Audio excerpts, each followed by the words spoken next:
Apa namanya? Nggak ada ide? Hah? Sama. Konsisten, betul. Jadi ada lagi, ada yang nyontek berarti. Itu nyontek.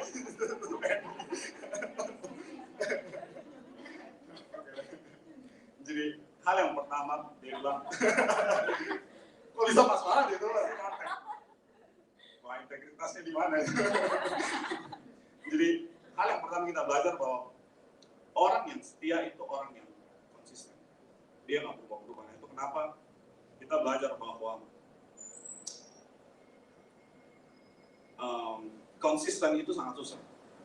Kalau saudara, saya kemarin kita lagi setup, Ajong ngomong gitu tentang. Jadi sekarang ini lagi final NBA, kita semua main basket. Jadi lagi final NBA, Milwaukee Bucks lawan apa? Phoenix Suns. Jadi kemarin Ajong bilang, berapa Jong? Tiket paling murah berapa Jong? 8,6 juta. 8,6 juta itu penonton yang berdiri kata Ajong. Yang berdiri. Itu nggak dapat tempat duduk di stadion final NBA itu. Dia cuma berdiri. Dia harus bayar 8,6 juta. Yang paling mahal yang duduk di paling depan berapa? 450 juta.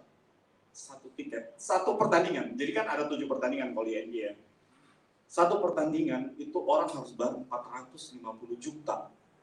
Untuk berdiri. Jadi kalau nanti kalau nonton pertandingan gitu ya, ada yang duduk di barisan paling depan, itu dia bayar 450 juta hanya untuk bisa duduk di situ. Kenapa orang sampai mau bayar mahal? Apa yang dia cari di situ? Apa yang dia cari? Karena pemain NBA itu mereka konsisten. Kalau kita lihat mereka begitu disiplin. Mereka nggak seperti kita ya, mau bangun jam berapa, terserah, mau makan apa, terserah, mau bikin ini itu, terserah. Tapi dia bilang, orang-orang yang sampai mereka bisa main di NBA, sampai mereka bisa jadi, sampai orang mau bayar seperti itu. Apa yang mereka cari sebenarnya itu? Mereka pengen lihat kedisiplinan orang-orang itu. Bagaimana mereka konsisten, bagaimana mereka, saya ingat, ada satu pemain namanya Stephen Curry, dia kalau 3 point itu sekarang dia kayaknya paling jago di NBA ya. Kalau dia 3 point itu sehari saya nggak tahu ada berapa ribu kali dia harus latihan shoot dalam satu hari, dan itu dia harus disiplin, dia harus konsisten terus kayak gitu sampai kalau kalian lihat setiap kali dia nge-shoot tuh nggak pernah persis sama gitu. Mau beribu-ribu kali dia nge-shoot itu betul-betul cara dia lompat, cara tangannya ngelempar itu persis sama. Kalau saya nonton kayak Roger Federer gitu ya, kalau main tenis ya, itu waktu dia pukul kanan, pukul kiri, itu betul-betul sama. Jadi bagaimana kesetiaan itu apa ya, dibentuk dari waktu kita konsisten, kita nggak berubah-berubah. Nah, Tuhan seperti itu. Jadi mari kita baca sama-sama di Ibrani 13 ayat 8, 1, 2, 3. Yesus Kristus tetap sama, baik kemarin maupun hari ini dan sampai selama-lamanya. Dia bilang, Jesus Christ is the same yesterday, today, forever. Tuhan tidak pernah berubah-ubah. Tuhan tetap sama. Jadi itu kenapa kita bisa bilang bahwa Tuhan setia. Karena Tuhan nggak berubah-ubah.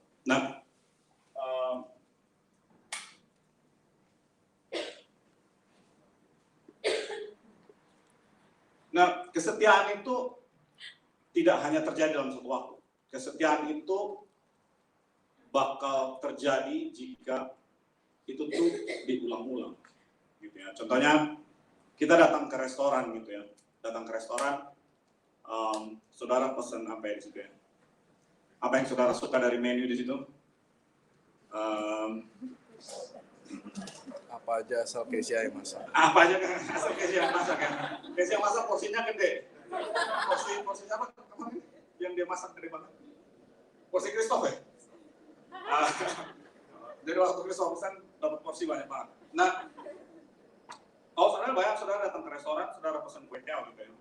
Saudara suka banget gitu, kue tiaw rasanya enak gitu. Terus berapa minggu kemudian saudara datang pesan kue tiaw dan kue tiawnya keasinan gitu. terus minggu depannya lagi nggak enak. Jadi dia bilang your repetition becomes your reputation. Jadi kalau mama saudara punya restoran, rasanya naik turun, akhirnya orang malas ke situ. Tapi kalau restoran saudara bisa mempertahankan rasanya seperti itu, waktu orang datang lagi, saudara seperti itu, waktu orang datang lagi, saudara seperti itu, waktu orang datang, akhirnya hal yang kemudian terjadi bahwa orang bisa percaya restoran saudara. Begitu pula dengan kehidupan saudara. Kalau saudara berubah-ubah, orang nggak bisa percaya sama saudara. Nah, itu kenapa kita bisa percaya sama Tuhan, karena dia bilang Tuhan tetap sama dari dahulu sekarang sampai selama-lamanya. Nah, di sini dia bilang di 2 Timotius 2 ayat 13, mari kita baca sama-sama, 1, 2, 3. Jika kita tidak setia, dia tetap setia, karena dia tidak dapat menyangkal diri. Jadi, memang kita sebagai manusia kadang-kadang kita tidak setia. Tapi dia bilang di saat kita tidak setia sekalipun, Tuhan tetap setia dengan kita. Nah, saya baca di Yesaya 46 ayat 3-4, mari kita baca sama-sama, 1, 2, 3. Dengarlah aku, hai kaum keturunan Yakub. Kok sepi? Ayo dong baca sama-sama, kebanyakan ya? 1, 2, 3, bisa baca nggak sih? Kelihatan nggak sih? Mari kita baca sama-sama, 1, 2, 3. Dengarlah aku, hai kaum keturunan Yakub. Hai semua orang yang masih tinggal dari keturunan Israel. Hai orang-orang yang kudukung sejak dari kami. Hai orang-orang yang kujunjung sejak dari rahim. Sampai masa tuamu, aku tetap diam. Sampai masa putih rambutmu, aku menggendong kamu. Aku telah melakukannya dan mau menanggung kamu terus. Aku mau memikul kamu dan menyelamatkan kamu. Jadi, saudara bisa lihat bahwa Tuhan setia dari kita lahir sampai kita tua, sampai kita mati. Tuhan selalu setia dengan kita. Nah, saya kemarin-kemarin saya suka cerita-cerita dengan orang tua yang kira-kira di situ dia bilang rambutnya sudah putih. Nah, kemarin saya ngobrol sama satu orang Kupang namanya Om Epe. Jadi saya sering main ke rumahnya dia karena dekat. Kalau saya main di tempatnya dia cerita-cerita gitu. Dia bilang bagaimana Tuhan itu setia dalam kehidupannya dia. Nah, karena dia sudah tua, kita bisa percaya gitu karena dia udah hidup lama. Ya. Dan dia bilang, Jer, dulu kita punya keluarga di Kupang itu susah. Jadi ada waktu di mana saya lupa mereka kakak beradik mungkin sekitar 5-6 orang gitu. Dan dia bilang ada satu waktu di mana papanya sudah meninggal dan dia bilang mamanya tuh nggak punya uang. Jadi mereka semua anak-anak pergi ke sekolah. Mamanya tuh nggak tahu karena mamanya lihat jam itu anak-anaknya udah mau pulang dari sekolah. Dia nggak ada uang dan nggak ada makan. Mau beli beras nggak ada uang. Jadi akhirnya dia bilang dia cuma duduk di situ. Dia berdoa, dia bilang Tuhan saya nggak tahu mau buat apa. Tuhan tolong anak-anak saya sudah mau pulang. Saya nggak tahu mau kasih mereka makan apa. Hari ini saya nggak punya apa-apa. Waktu dia amin, dia bilang waktu dia amin, tiba-tiba ada orang ketok pintu. Jadi orang ini bilang gini, Mama, kita mau tanya tentang truk. Jadi papanya itu kecelakaan, entah truk atau mobil gitu. Jadi orang ini datang dan mau beli pintu. Jadi pintunya tuh, maksudnya mobilnya udah rusak, tapi pintunya tuh masih baik. Jadi orang ini bilang, Mama, kami mau tanya itu pintu tuh dijual nggak? Dia bilang itu pintu mobil itu. Jadi akhirnya mamanya Om Epe bilang, boleh. Dia bilang boleh. Akhirnya mereka ke gudang makan, ngelihat tuh pintu, dan akhirnya itu orang bilang, ya udah kita beli ya pintu mobil ini. Akhirnya itu pintu dibeli, dan mamanya bilang ada uang di situ, dan akhirnya dia cepat-cepat ke toko di situ beli beras, dia masak, dan biar anak-anaknya pulang dia bisa makan. Tapi Om Epe bilang begini, bukan Tuhan setia di situ saya. Dia bilang salah satu adiknya Om Epe, pada akhirnya waktu di Kupang, dia orang yang menjadi kepala dolok ya. Kepala dolok tuh apa ya? Gudang beras gudang beras. Jadi kalau orang kerja di Dolok, itu orang yang pegang kunci gudang beras semua disimpan di situ. Jadi orang bilang bagaimana Tuhan begitu setia dengan keluarga kami. Gitu. Saya kemarin sempat cerita waktu papa saya masih hidup. Ada salah satu opa saya, Tuhan panggil dia, jadi dia kerja. Saya lupa kerjanya, dia kerja di bank waktu itu. Terus di tengah-tengah Tuhan panggil dia untuk melayani. Jadi siapa yang dari Malang atau dari Surabaya? Jadi nama opa saya itu Petrus Octavianus. Jadi dia akhirnya bangun sekolah Alkitab yang ada di Malang, di Batu. Jadi kalau mungkin saudara dari Surabaya atau dari Malang pernah dengar tentang I3 Malang, itu Tuhan panggil dia untuk bangun sekolah Alkitab di situ. Nah akhirnya dia keluar dari pekerjaannya, dia bilang, Tuhan, saya mau aja melayani Engkau, tapi saya sekarang punya istri, saya punya anak-anak. Tuhan jamin nggak untuk kita bisa hidup? Dan saya ingat papa saya waktu itu kuliah di Surabaya. Kalau liburan dia pergi ke Malang, jadi dia pergi ke rumah opa ini. Dan memang satu kali mereka duduk di ruang makan itu, nggak ada makanan. Ya, mereka duduk mau makan siang, nggak ada makanan. Jadi opa ini cuma berdoa, Tuhan terima kasih buat mereka duduk di meja makan. Papa saya ada di situ. Mereka duduk di meja makan, opa ini berdoa, Tuhan terima kasih buat makan siang hari ini. Pas ngomong kayak gitu tuh makanan tuh nggak ada di meja. Memang pas amin dia orang ketok pintu dan bawa makanan buat mereka. Jadi saya dengar cerita demi cerita di mana kalau kita hidup di dalam Tuhan tuh betul-betul setia dengan kita. Waktu dia berkata sesuatu, waktu dia berjanji sesuatu, Tuhan tuh akan menepati. Jadi apa yang saya belajar bahwa kenapa kita harus belajar untuk setia di hadapan Tuhan? Karena kita tahu bahwa Tuhan itu setia. Kenapa saya mau bekerja? Ada yang bekerja di tempat ini? Ada yang sudah bekerja? Saudara bayangin kalau umpama saudara bekerja di suatu tempat, owner yang perusahaan saudara, bos saudara bilang begini, ya kamu kerja aja, nanti pas waktu gajian, ya kita lihatlah saya akan gaji kamu atau enggak. Saudara mau bekerja di situ? Saudara nggak akan mau. Nah, bagaimana kita mau bekerja di situ? Karena kita tahu bahwa setelah 2 minggu waktu gajian, gaji masuk ke rekening itu, orang owner itu setia, dia akan bayar kita, dia akan gaji kita. Nah, kenapa kita setia? Karena Tuhan setia. Nah, hal yang kedua yang saya belajar dari Faithful, dia bilang kita akan menjadi orang yang reliable, kita menjadi orang yang trustworthy, kita bisa dipercaya. Nah, karena Tuhan karena Tuhan konsisten, itu kenapa kita bisa percaya sama dia. Nah,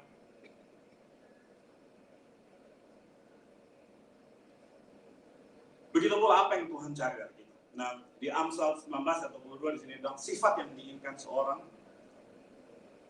pada seseorang ialah kesetiaan. Lebih baik orang yang miskin daripada seseorang. Jadi dia bilang Tuhan, apa yang Tuhan cari dari kehidupan kita itu kesetiaan kita. Mungkin kita bukan orang yang sempurna, mungkin kita bukan orang yang terlalu wow atau gimana. Tapi yang Tuhan cari dalam kehidupan kita itu kesetiaan kita. Nah, saya ingat kemarin siapa yang nonton ini talk show. Lucu lah ya. Saya nonton sama Sule sama Andre gitu, ngomong gitu ya. Terus Andre tanya sama Sule, Le, lu mau minum apa gitu? Gue teh boleh deh. Mau pakai gula nggak gitu? Ya, nggak usah banyak-banyak. Gue nggak butuh yang manis-manis, yang penting setia. Jadi apa yang orang cari? Apa yang Tuhan cari dalam kehidupan kita? Itu dia bilang kesetiaan kita. Seberapa kita setia di hadapan Tuhan. Nah, Lukas 16 ayat 10 dia bilang barang siapa setia dalam perkara kecil, dia setia juga dalam perkara yang besar. Barang siapa yang tidak benar dalam perkara kecil, dia tidak benar juga dalam perkara perkara yang besar. Nah, banyak orang yang berpikir bahwa kalau konsisten itu dia melakukan sama terus, sehingga dia bisa dipercaya. Tapi hari ini kita akan bahas tentang sebenarnya kesetiaan yang Tuhan mau itu seperti apa. Nah, di sini bilang apa yang Tuhan mau sebenarnya tentang kesetiaan itu bukan cuma sekedar kita konsisten, bukan sekedar kita bisa dapat dipercaya, tapi dia bilang apa yang kita lakukan itu bermultiplikasi, berbuah. Nah, dari awal dia bilang di Kejadian 2:15 Tuhan bilang bahwa Tuhan Allah mengambil manusia itu dan menempatkan dalam taman Eden itu untuk mengusahakannya dan memelihara taman itu. Jadi dia bilang di bahasa Inggris dia bilang the Lord God took the man and put him in the Garden of Eden to work it and to take care of it. Jadi bukan cuma hanya untuk melihat saja, tapi dia bilang Tuhan mau supaya dia mengusahakannya. Nah, hal yang saya belajar bahwa setiap kali dia bilang best way to keep something is make it better. Jadi apapun yang Tuhan kasih dalam kehidupan kita, dia bilang kita nggak cuma sekedar menjaga itu, tapi dia bilang kita make it better. Kita membuat itu jadi berbuah. Nah, Matius 25 ayat 20 sampai 21 mari kita baca sama-sama. Hamba yang menerima 5 talenta itu datang dan ia membawa laba 5 talenta. Katanya, Tuhan, 5 talenta, Tuhan percaya kepadaku. Lihat aku telah beroleh laba 5 talenta. Maka kata tuannya itu kepadanya, baik sekali perbuatanmu itu, hai hambaku yang baik dan setia. Engkau telah setia dalam perkara kecil, maka aku akan memberikan kepadamu tanggung jawab dalam perkara besar. Masuklah dan turutlah dalam kebenaran. Jadi saya bisa lihat bahwa kesetiaan bukan hanya konsisten, bukan hanya karena bukan hanya saudara bisa dapat dipercaya, tapi apa yang saya belajar dari Tuhan bahwa Tuhan mau untuk kita sesuatu yang Tuhan taruh dalam tangan kita itu kita multiplikasi, itu berbuah. Nah, di sini kenapa Tuhan bilang orang ini hai hambaku yang baik dan setia. Kenapa hamba ini jadi baik dan setia? Karena waktu dia dikasih 5 talenta, dia buat itu jadi 10 talenta. Apa yang terjadi dengan panjang ya. Saudara harus baca ya, udah buat Matius 25:24 di sini bilang, kini datanglah juga hamba yang menerima 1 talenta itu dan berkata, Tuhan, aku tahu bahwa Tuhan adalah manusia yang kejam, yang menuai di tempat di mana Tuhan tidak menanam, dan yang memungut di tempat di mana Tuhan tidak menanam. Karena itu aku takut dan pergi menyembunyikan talenta Tuhan itu dalam tanah. Ini terimalah kepunyaan Tuhan. Maka jawab Tuhan itu, hai kamu, hamba yang jahat dan malas. Jadi kamu sudah tahu bahwa aku menuai di tempat di mana aku tidak menanam, dan memungut di tempat di mana aku tidak menanam. Karena itu, sudahlah seharusnya uangku itu kuberikan kepada orang yang menjalankan uang, supaya sekembali aku menerimanya serta dengan bunganya. Sebab itu ambillah talenta itu daripadanya dan berikanlah kepada orang yang mempunyai 10 talenta. Jadi setiap kali Tuhan kasih kita sesuatu dalam tangan kita, dia bilang kita harus manage. Dia bilang we will lose what we cannot manage. Jadi Tuhan kasih kita waktu. Saya sharing beberapa minggu lalu bahwa setiap kali Alkitab berkata tentang harta, itu bukan hanya uang, tapi Tuhan kasih kita apa? Kasih kita time, Tuhan kasih kita talent, Tuhan kasih kita treasure. Ada 3 hal. Jadi dia bilang setiap kali Tuhan kasih sesuatu, dia bilang kita harus tanggung jawabnya kita untuk memanage apa yang ada dalam tangan kita. Nah dia bilang di sini orang yang tidak bisa memanage, dia bilang they will lose. Dia akan kehilangan apa yang ada dalam hidupnya dia. Terbaik kalau saudara tidak bisa memanage waktu saudara, apa yang terjadi? Saudara akan kehilangan waktu saudara. Waktu saudara tidak bisa memanage uang saudara, saudara akan kehilangan uang saudara. Jadi ini prinsip yang saya belajar bahwa setiap kali apa yang Tuhan taruh dalam tangan kita, dia bilang kita harus manage. Nah, saudara ingat ini berapa minggu lalu? 2 minggu lalu, aku sharing tentang what is mine is not mine, benar? Dan dia bilang I'm going to manage. Jadi hal yang pertama yang kita belajar bahwa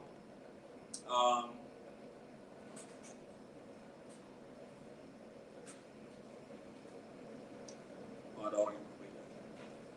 Jadi saudara harus ingat bahwa apa yang saya sharing 2 minggu lalu, bahwa what is mine is not mine. Apa yang menjadi milik kita itu bukan milik kita, itu miliknya Tuhan. Kita cuma hanya memanage. Nah, hari ini saya pengen sharing. The question is how to manage. Bagaimana kita mengatur apa yang Tuhan taruh dalam tangan kita, waktu kita, talenta kita, juga semua harta uang kita. Karena itu bukan punya kita, itu punya Tuhan. Nah, di sini dia bilang, when we know God is the master, then we have to put him in the first place. Jadi, bagaimana waktu kita tahu bahwa apa yang kita punya ini bukan punya kita, dan kita tahu semuanya itu punya Tuhan, maka kita harus belajar untuk taruh Tuhan di tempat yang pertama. Bagaimana kita bisa memanage apa yang kita punya? Kita harus taruh Tuhan di tempat yang pertama. Nah, di sini saya belajar tentang tithing and tipping. Tithing itu 10%. Tipping itu biasanya kalau kita udah selesai makan, kita kasih tip ke orang. Nah, kenapa Tuhan suruh kita kasih 10%? Kenapa? Nah,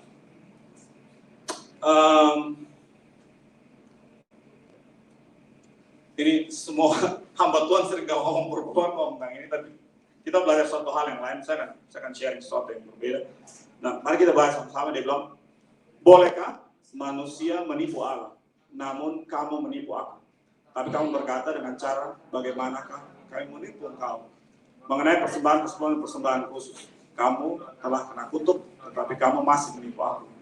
Ya kamu seluruh bangsa, bawalah seluruh persembahan persepuluhan itu ke dalam rumah perbendaharaan, supaya ada persediaan makananku di rumahku. Dan ujilah aku, firman Tuhan semesta alam, apakah aku tidak membukakan bagimu tingkap-tingkap langit dan mencurahkan berkat kepadamu sampai berlimpah. Nah, 2 minggu lalu aku sharing tentang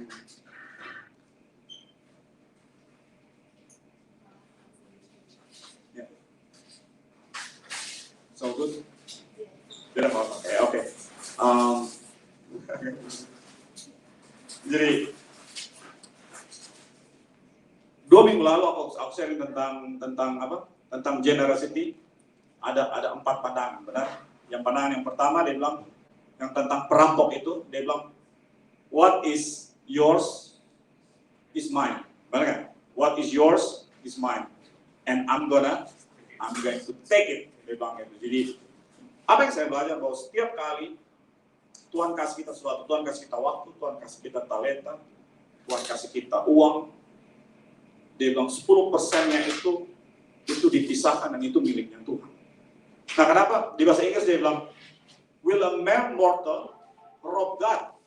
Dia bilang, yet you rob me. But you ask, how are we robbing you?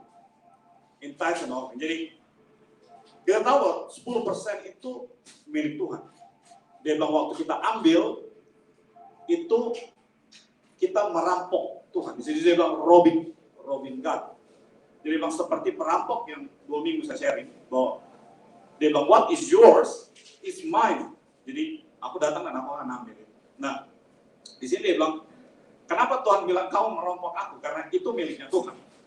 Contoh kalau kamu datang ambil, you come and take it, dia bilang you robbing me. Nah, apa yang saya belajar bahwa apakah Tuhan butuh uang kita? No. Tuhan nggak butuh uang kita. Ada banyak gereja. Saya pernah, saya masih kerja di Indonesia, saya ngobrol sama orang-orang dan dia bilang, ada teman-teman kantor yang bilang, Jer, gue nggak suka gereja gitu. Karena mereka pada awal-awalnya baik-baik sama kita, ngundang kita ke gereja. Kamu tahu nggak ujung-ujungnya apa? Minta duit 10%, dia bilang gitu. Aku diem-diem aja gitu. Apa atau mau ngomong apa ya, aku diem-diem aja gitu.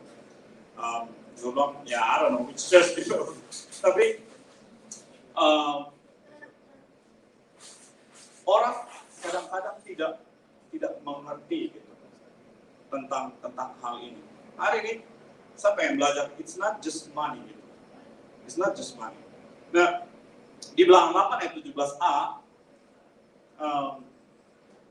mari kita baca sama-sama, 1, 2, 3. Sebab semua anak sulung yang ada pada orang Israel, baik dari manusia maupun dari hewan, adalah kepunyaan mine. Jadi dia bilang, Tuhan bukan hanya sekedar uang, tapi dia bilang kalau engkau punya anak sulung, itu kepunyaan. Nah, ada lagi di Keluaran 20 ayat 8 sampai 10a. Mari kita sama-sama 1, 2, 3. Ingatlah dan kuduskanlah hari Sabat. 6 hari lamanya engkau akan bekerja dan melakukan segala pekerjaan. Tetapi hari ke-7 adalah hari Sabat Tuhan Allah. Jadi Tuhan pisahkan satu hari, itu miliknya dia. Jadi apa yang saya belajar dari semua ini? Bahwa bukan sekedar hanya 10%, tapi apa yang Tuhan mau itu, Tuhan mau jadi yang utama. Itu kenapa dia nggak minta anak bungsu, dia minta anak pertama. Dan dia bilang, sebenarnya hari Minggu ini, waktu kita datang sama Tuhan, ini hari pertama dari minggu ini. Jadi hari Senin itu hari kedua, hari ketiga, hari keempat, hari kelima, hari keenam.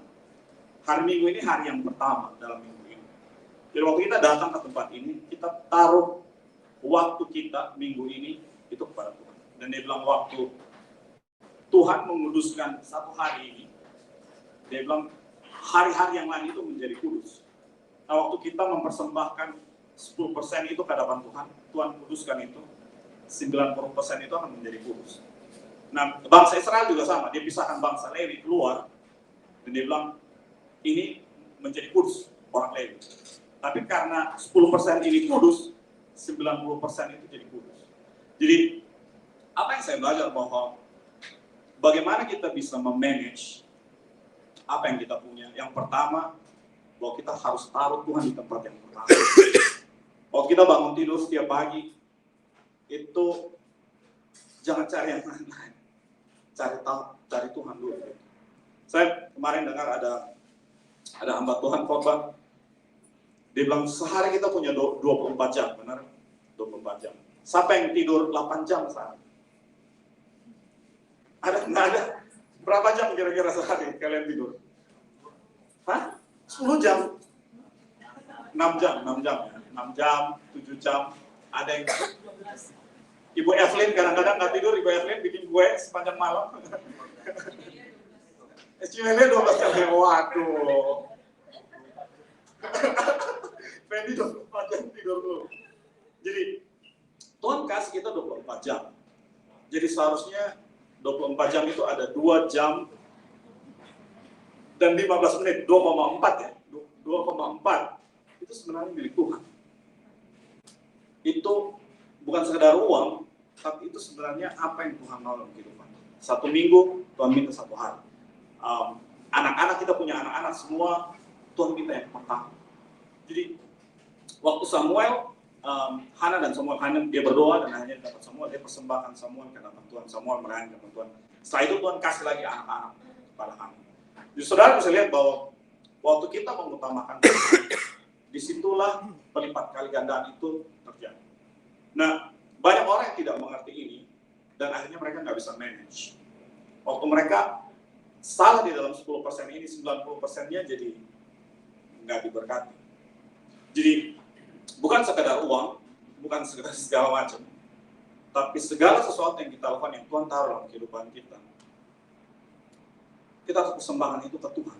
Kita harus utamakan Dia sebelum yang lain.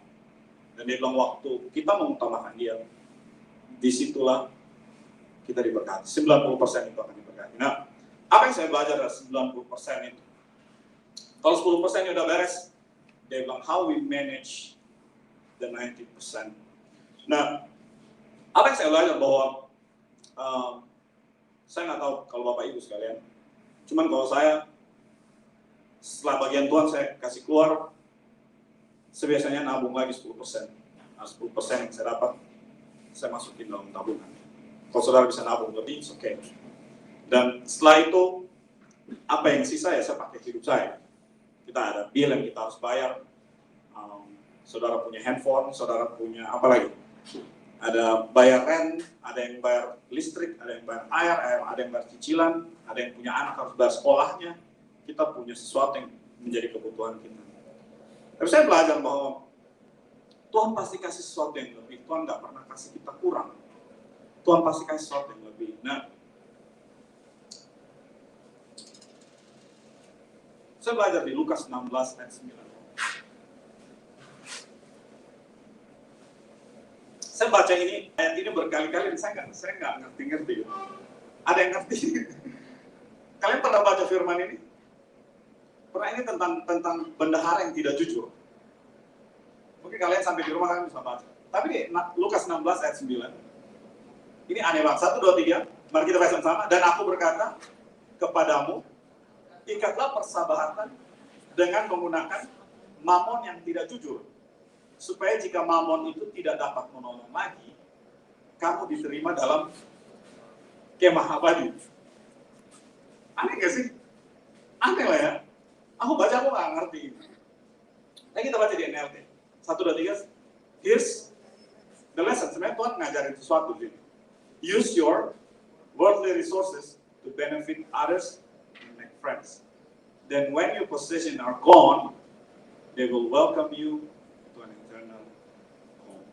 Jadi dia bilang, ada yang kita pakai dalam kehidupan kita, tapi pasti ada sisa.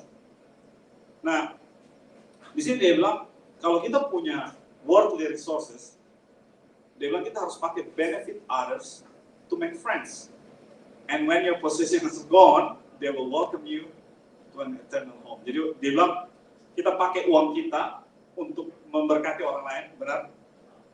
And make friends, kita membangun persahabatan.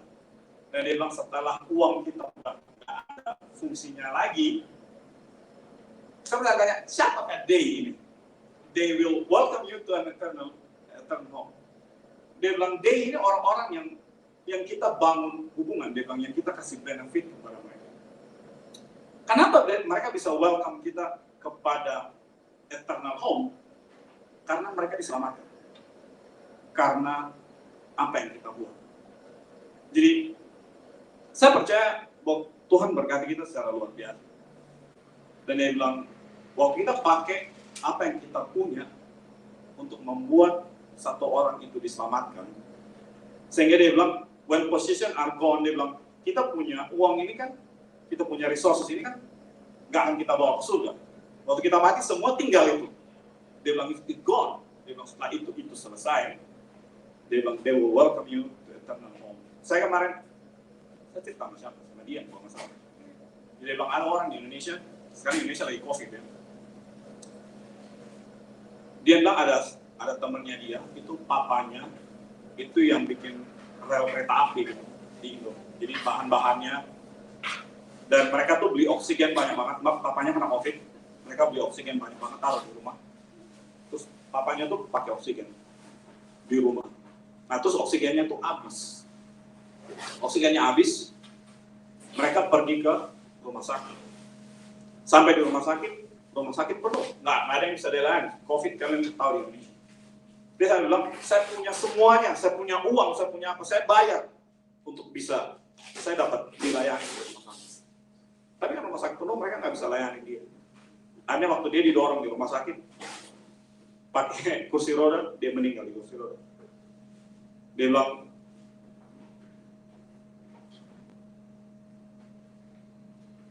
ada waktu di mana uang kita tuh nggak bisa menolong kita. Dia bilang supaya jika mamon itu tidak dapat menolong lagi, kita tidak bisa ditolong dengan uang. Dia bilang setelah itu, dia bilang, di sini dia bilang kamu diterima di rumah ibadah. Dia bilang they will welcome you to eternal home. Jadi apa yang saya belajar bahwa ada waktu di mana uang kita udah nggak bisa menolong kita lagi. Tapi dia bilang keselamatan itu, dia bilang kita pakai uang kita untuk membuat orang lain selamat. Waktu kita masuk ke dalam surga, dia bilang orang-orang itu akan welcome kita. Mereka akan datang dan bilang, thank you Jeff. Dulu you use your time to preach the gospel. Use your money to preach the gospel. Pakai semua apa yang kamu punya untuk membuat saya selamat. And then the people yang kita bantu, yang kita berkati, yang kita bangun sahabat dengan mereka. Dia bilang mereka yang akan welcome kita waktu kita sampai kepada Tuhan. Nah, pertanyaan hari ini, dia bilang, have you used your possession to bring people to Christ? Nah, terakhir, siapa yang ingat? Tadi saya sharing tentang Matias. Bagaimana Matias itu setia. Nah, di Wahyu 21 ayat 14, ini udah ayat-ayat terakhir. Mari kita baca sama-sama, 1, 2, 3. Dan tembok kota itu mempunyai 12 batu dasar, dan di atasnya tertulis ke-12 nama, ke-12 rasul anak domba. Jadi, saudara bisa lihat, waktu Tuhan Yesus datang kembali, dia bangun Yerusalem baru. Itu di tembok itu akan ditulis 12 nama rasul itu. Tidak akan ada nama Simon Petrus di situ, akan nama Andreas di situ. Siapa lagi? Ada Bartolomeus di situ. Tapi sayangnya nggak ada Judas Iskariot. Tapi ada nama Matias. Aku belajar bahwa kita nggak pernah tahu tentang Matias apa sih yang dia lakukan. Kita tahu Matius, dia tulis Alkitab. Kita bisa lihat Petrus, bagaimana Petrus, Yohanes, mereka buat mujizat. Kita nggak pernah tahu apa yang dilakukan Matias. Tapi apa yang saya belajar tentang kesetiaan, bahwa kesetiaan kadang-kadang waktu kita setia, kita nggak dipuji sama orang, kita nggak dilihat sama orang. Aku belajar dari Matias ini bahwa kita nggak pernah tahu apa sih yang Matias lakukan. Ada yang tahu, nggak pernah tercatat di Alkitab. Tapi dia bilang Matias setia waktu dia belum jadi rasul. Dia ada di situ waktu Yohanes membaptis, dia ada di situ. Waktu Tuhan Yesus buat mujizat, kita nggak tahu ada begitu banyak orang. Tuhan Yesus menyembuhkan orang buta, waktu Tuhan Yesus mati di kayu salib, dia bilang Matias ada di situ. Dia setia dengan Tuhan. Dan dia bilang pada akhirnya, Tuhan melihat, Tuhan sangat menghargai kesetiaan kita. Dan waktu saya baca di Wahyu 21-14, dia bilang namanya dia, waktu nanti Yerusalem baru itu terjadi, dia bilang nama Matias itu akan tertulis di tembok. Nah, apa yang saya belajar dari kesetiaan, bahwa mungkin waktu kita setia di hadapan Tuhan, kita melakukan hal-hal yang Tuhan panggil kita lakukan. Ada orang yang berterima kasih sama kita, ada orang yang lihat kita, ada yang tercatat, kita nggak pernah. Tapi dia bilang Tuhan melihat kesetiaan kita, dan Tuhan sangat menghargai. Pada akhirnya dia bilang, engkaulah hambaku yang baik dan setia. Kesetiaan itulah yang membuat akhirnya kita mendapat upah itu. Kita tidak bekerja untuk keselamatan. Tuhan Yesus bekerja, Tuhan Yesus mati di kayu salib. Kita menerima keselamatan itu. Kenapa kita setia di hadapan Tuhan? Karena dia bilang, upah yang menantikan kita itu sesuai dengan kesetiaan kita. Dia bilang, masuklah hambaku. Dia bilang, Tuhan kasih dia harta yang sebenarnya. Dia bilang, kalau engkau tidak setia dengan apa yang ada di dunia ini, harta yang tidak sebenarnya. Siapakah yang mau kasih harta yang sebenarnya? Harta kita di dunia ini bukan yang sebenarnya. Yang kita punya saat ini bukan yang sebenarnya. Tuhan bilang ada harta di surga yang Tuhan sediakan buat kita. Dan dia bilang harta yang di sini ini hanya seperti ujian buat kita. Tes apakah kita setia atau enggak. Dia bilang di saat kita setia, dia bilang Tuhan akan kasih harta yang sebenarnya yang menjadi milik kita. Dan mungkin itu saja. Saya berdoa supaya kita semua boleh melihat harta yang Tuhan sediakan di surga, dan kita boleh setia sampai pada akhirnya. Saya sharing di kelas pengajaran, faith, dia bilang itu nggak hanya cuma terjadi sekali. Dan saya sharing tentang bahwa iman itu berkelanjutan, is continue. Dia bilang it's not just faith, dia bilang faithful. Dia bilang keselamatan itu bukan, dia bilang banyak orang yang bilang once saved always saved. Kalau kita udah selamat, kita akan selamat selamanya. Enggak. Saya belajar sini, dia bilang waktu kita percaya sama Tuhan, it's okay, we start the journey with God. Tapi dia bilang orang yang bertahan sampai pada akhirnya, orang yang setia sampai pada akhirnya, itulah yang Tuhan bilang masuk dalam kerajaan. Jadi saya berdoa supaya kita semua di tempat ini, apapun yang terjadi dalam kehidupan kita, mau ada masalah, mau ada ada penganiayaan, mau ada apapun, saya berdoa supaya kita tetap setia di hadapan Tuhan. Amin. Mari kita berdoa. Tuhan, terima kasih buat pagi hari ini. Kami mengucap syukur buat firman-Mu. Kami mengucap syukur buat satu karakter yang kami belajar pagi hari ini. Dan aku berdoa Tuhan buat setiap kami di tempat ini. Biar kami setia di hadapan Engkau. Biar waktu kami melihat semua apa yang Tuhan kasih buat kami dalam kehidupan kami. Mau anak kami, istri kami, suami kami, uang kami, rumah kami, mobil kami, apapun yang Tuhan kasih dalam kehidupan kami. Kami boleh mengerti bahwa itu bukan milik kami, itu milik Tuhan. Tuhanlah yang menjadi tuannya dan kami menjadi hamba. Dan aku berdoa buat setiap kami di tempat ini. Biar apapun yang kami lakukan, pikiran kami tertuju kepada Engkau. Bahkan mengutamakan Engkau di dalam apapun yang kami lakukan. Kami taruh Engkau di tempat yang pertama. Tuhan, terima kasih buat pagi hari ini. Dan aku berdoa Tuhan buat setiap kami. Biar apapun yang Tuhan taruh dalam hati kami boleh setia dalam itu. Sampai kepada akhir. Terima kasih, aku mengucap syukur buat pagi hari ini. Saya dalam nama Yesus yang berdoa. Dan semua orang percaya katakan. Amin.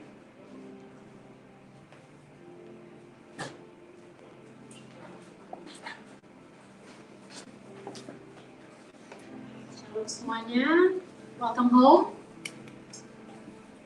Kita mau ada beberapa pengumuman. Sebelumnya kita mau welcome Natasha.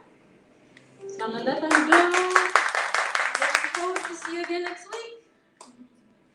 Dan untuk persembahan kita bisa untuk yang cash kita bisa taruh di box atau untuk online offering ini detailnya ada di letter box untuk yang mau kasih persembahan. Dan untuk minggu ini kita ada Victory Life Group di rumahnya Visi dan Starlight di rumahnya Lily.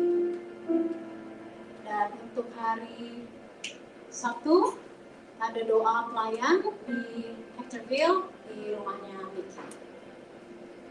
Itu saja. Mari kita berdoa. Bapa kami yang surga, terima kasih Tuhan atas khotbah yang Kau isi hatimu yang Kau sampaikan kepada kami hari ini. Tuhan, kami percaya Engkau setia Tuhan, luar biasa Tuhan dalam hidup kami. Dan kami mau setia Tuhan dalam perkara kecil Tuhan. Kami mau setia Tuhan sampai kami sampai pada kesudahannya bertemu dengan Engkau Tuhan. Dan kami mau terus setia Tuhan, apapun juga yang terjadi ya Tuhan. Kami juga mau berdoa Tuhan bagi Jeremy ya Tuhan yang sudah mengungkapkan isi hatinya Tuhan. Kau urapi dia Tuhan. Ya dalam kehidupannya Tuhan, dia terus Tuhan menjadi role model ya Tuhan buat kami semua di sini Tuhan dalam menjadi pelaku firman. Tuhan, kami juga mau berdoa untuk Kepala Pusat Pak Gilbert dan keluarganya, juga untuk para pembina Pak Yance, Pak Ray, dan Pak James Tuhan, supaya Kau senantiasa mengurapi mereka. Engkau juga mengurapi Kepala Lokal Niki dan Jeremy ya Tuhan, supaya terus Kau sampaikan visi dan misi gerejamu ini ya Tuhan melalui mereka. Kami mau berdoa Tuhan bagi pemerintahan di Australia dan di Indonesia Tuhan, terutama dalam menghadapi pandemi COVID-19 ya Tuhan. Kami percaya Engkau yang berikan hikmat bagi para pemimpin negara ya Tuhan, seluruh jajaran kabinet ya Tuhan. Mereka adalah orang-orang yang Kau pilih Tuhan. Sehingga biarlah Tuhan, apa yang menjadi keputusan mereka adalah keputusan-Mu Tuhan, untuk kepentingan seluruh bangsa ya Bapak. Kami secara khusus mau berdoa bagi COVID di Indo ya Tuhan yang sedang sangat parah Tuhan. Setiap hari Tuhan kami dengar berita buruk Tuhan dari banyak keluarga dan teman-teman ya Tuhan. Tapi Tuhan, kami tidak akan patah semangat ya Tuhan karena berita itu Tuhan. Karena kami terus berjalan dengan iman Tuhan, bukan dengan penglihatan. Biar Engkau Tuhan yang menurunkan Tuhan api dari surga ya Tuhan, membakar dan menghentikan Tuhan setiap penyebaran ya Tuhan COVID-19 di Indonesia. Setiap orang Tuhan yang sedang sakit ya Tuhan, yang terinfeksi Tuhan, kami percaya oleh bilur-bilur-Mu Tuhan mereka sembuh Tuhan. Dan nafas yang sesak Tuhan, Engkau berikan nafas yang dari surga saja Tuhan, yang dari Allah Bapa ya Tuhan. Mereka bisa bernafas lagi ya Tuhan dan sembuh sepenuhnya Tuhan, tiada yang mustahil bagi-Mu Bapa di dalam nama Tuhan Yesus. Kami juga berdoa bagi keluarga yang ditinggalkan oleh orang-orang terkasih ya Tuhan, supaya memberikan kekuatan dan penghiburan ya Tuhan. Dan bagi yang kehilangan pekerjaan Tuhan, Engkau yang senantiasa membuka jalan Tuhan, bahkan saat mungkin setiap orang merasa tidak ada jalan, tapi ada jalan dalam Engkau Tuhan. Kami mau berdoa Tuhan untuk COVID outbreak di Sydney ya Tuhan, yang sudah masuk ke minggu ketiga Tuhan, di mana mereka harus lockdown ya Tuhan. Kami mohon pertolongan-Mu Tuhan. Engkau yang hentikan Tuhan penyebarannya ya Bapa. Kami percaya Engkau lebih perkasa dari apapun Tuhan. Dan pemulihan itu terjadi di dalam nama Tuhan Yesus Kristus. Kami berdoa bagi South Australia dan state-state lain Tuhan, supaya kami tetap ya Tuhan hidup dalam aman ya Tuhan dari any COVID outbreak ya Tuhan. Dan Engkau saja Tuhan yang berkati negara ini ya Tuhan, dan kota di mana kami tinggal. Terima kasih Tuhan, kami mau serahkan seluruh hidup kami Tuhan, seluruh keberadaan kami Tuhan, seluruh masa depan kami ke dalam tangan-Mu Bapa. Hanya di dalam nama Tuhan Yesus kami berdoa. Amin. Sekarang kita semua bangkit berdiri, mari kita sama-sama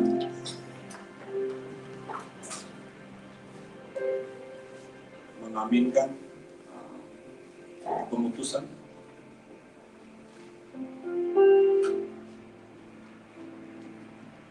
Karena itu jemaat sekalian, jadilah jemaat Tuhan yang penuh dengan sukacita hidup dalam kasih dan kebenaran. Jadilah jemaat Tuhan yang tidak saling menghakimi dan menjelekkan orang lain. Jadilah jemaat Tuhan yang diberkati serta mengerti kuasa dan otoritas yang ada dalam dirimu. Jadilah jemaat Tuhan yang dengan senang hati melayani Tuhan. Jadilah jemaat Tuhan yang senang berkorban untuk kemajuan pekerjaan Tuhan. Jadilah jemaat Tuhan yang memiliki hati yang bersih untuk selalu memuji dan menyembah Tuhan. Jadilah jemaat Tuhan yang selalu memiliki kerinduan untuk membawa damai dimanapun Tuhan tempatkan. Mari kita mengangkat tangan kita akan menerima berkat daripada Tuhan. Tuhan memberkati engkau dan melindungi engkau. Tuhan menyinari engkau dengan wajah-Nya dan memberi engkau kasih karunia. Tuhan menghadapkan wajah-Nya kepadamu dan memberi engkau damai sejahtera. Terima kasih Tuhan. Aku mengucap syukur buat pagi hari, siang hari.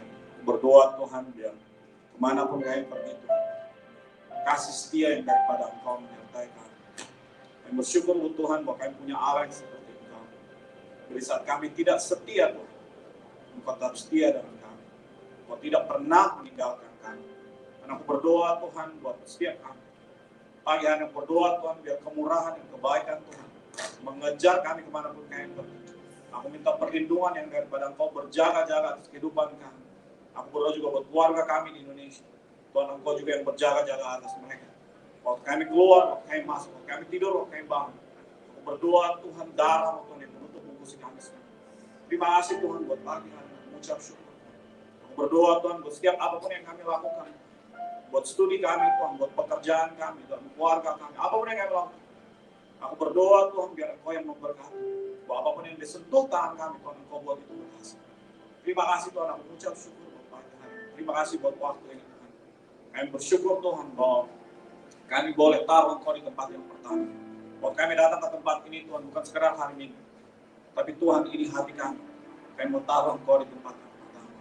Terima kasih, aku mengucap syukur buat pagi hari ini. Hanya dalam nama Yesus kami berdoa. Dan semua orang percaya katakan. Amin, amin. Selamat hari Minggu. Yesus memberkati kita semua.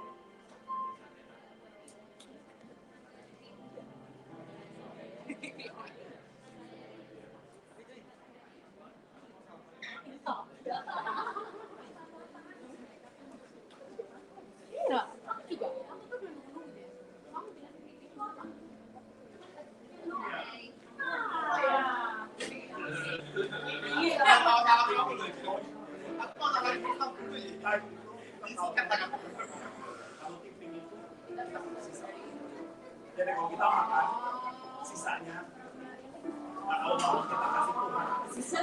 Nanti bro. Tapi tadi itu makanya. Tadi.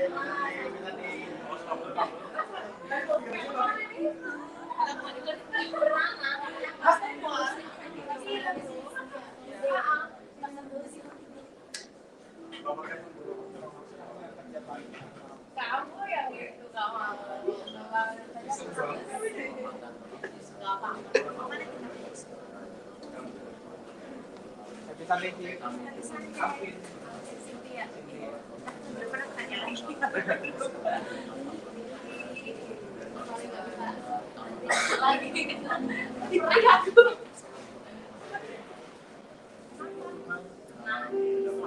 Oh, baiknya enggak.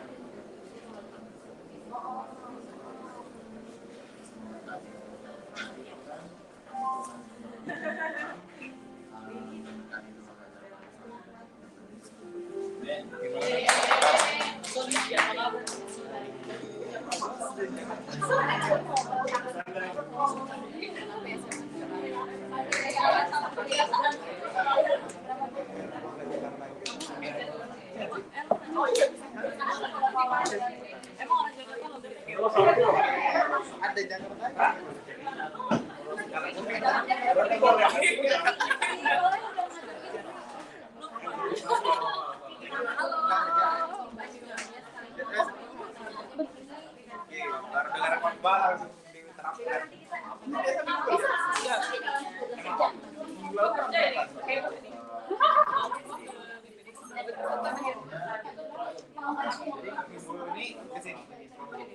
Ya ampun. Oh ya ampun.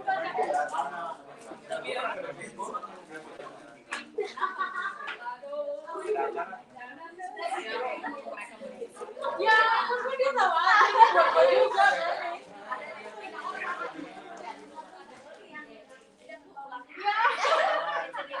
Bahasa anak muda gitu. Iya. Kalau nih Tapi tinggal daerah satu geng.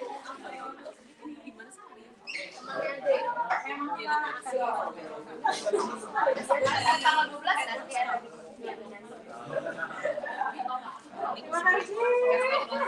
kebetulan banyak soalnya aku di sini. Sekarang nih kelas ya. Kamu kerja terus. Tam di mana? Tam di mana? Betul.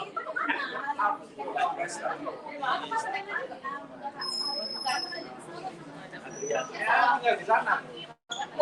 Jauh. Dekat Tangga. Oh, itu aku tahu. Aku tahu.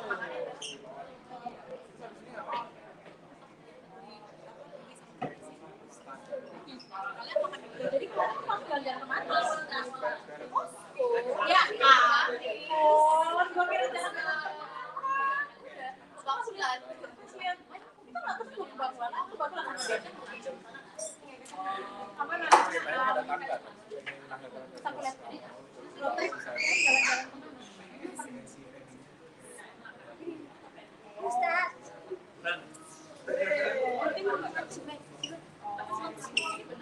Kamu spotlight loh. Iya. Masih broadcasting. Ini tuh masih Broadcasting. Kamu spotlight of the spotlight. Tata kamu lari aja depan. Kayak kalau di Instagram. Komik. Ini masih WNF. jalan.